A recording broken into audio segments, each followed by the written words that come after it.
خو موږ د اسلامي امارت څخه دا یوه ګیله لرو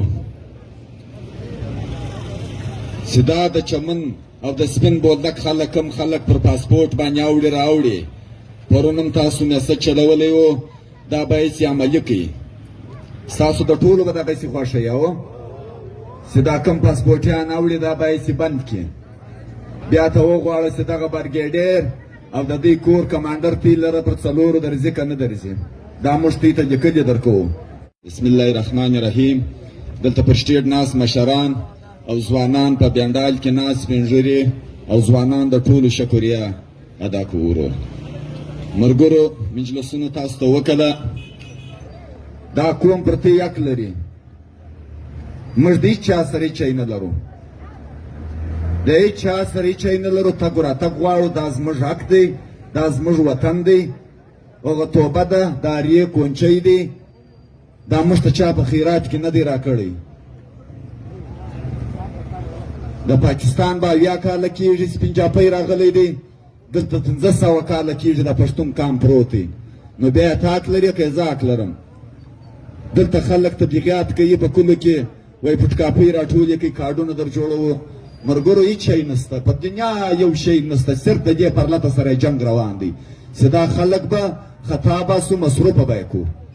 دومره درته وایم چې پر تذکره و، پر شناخته کارت به دغه لار د دوی پلار موږ ته راکوي، چې په هر صورت دا به دوی موږ ته راکوي.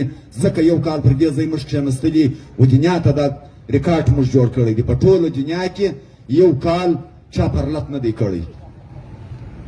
دومره زور پر دوی باندې چې تېر پرلت باندې دوی موږ ته دوکه راکړه. دا یو کنټینر پروت چې د اسلام آباده پر دوی ټیلیفونونه را روان، داسې اور پر بل. نن خو دا دې 10 کنټینره پراته دي چې دا وطن زموږ سره د لږ کومک وکړي، 50 کنټینره نور راکړي. 50 کنټینره که نه ما په یو ګروپ کې میسج وکړي په زو خدای که یو کنټینر راکړی. یو کنټینر ډېر دی که لږ دی؟ دا 12 ورځې کېږي. زه ډېرو ته مې ویلي دي، ما دې یوه چانټۍ خو راکړي وروره، وچه چانټۍ راکړي. دلته دا خلک راځي اوبه څښي، منګي خالي پراته دي. خلک بیریږي، خلک بیریږي په زور خدای که یو پوسټ کوئ چې د دې ظالمانو خلاف بیرولې دي. موږ د هېچا څه نه بیریږو، موږ د یو الله څه بیریږو. یو الله زورور دی، د یو الله څه بیریږو. چا څه وبیریږو؟ د بې ایمانه وبیریږو یا د خدایه به بیریږو؟ دلته مشران ناست دي، نورې خبرې به مشران درته وکړي. خو دا یو شی درته وایم چې اسلامي امارت که زموږ دولت سره کومک کوي یا د کندهار د بولدک غم خوري، دا پاسپورټ دې بند کړي. بیا ته وغواړه چې بیا دی پر څلورو درځي که نه درځي. اسلامي امارت چې اوله پلار رالی، یوه میاشت یې خښتې په دې دروازه کې کښېښولې. کومه مطالبه مو سره ومنله؟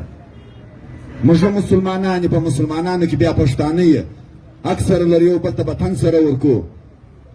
په یو صورت موږ دا پنجابیان نه منو، دوی موږ نه مني، موږ دوی نه منو، چې موږ نه ومني د دوی پلار هم نه منو. ډېره مننه کور وده.